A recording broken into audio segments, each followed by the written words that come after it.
Hey guys, welcome back to my channel. I'm excited to share with you another enticing recipe for your dear ones.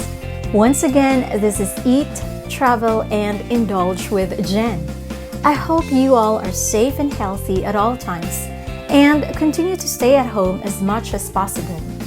Now, don't forget to hit the subscribe button and turn on the notification bell to receive more appetizing recipes moving forward. Today, we're going to bake another easy peasy recipe for your sweet tooth. Of course, this could be an add-on to your home-baked dessert list, especially if you're hosting a small gathering at home. And the recipe that we're going to bake is Philadelphia cheesecake.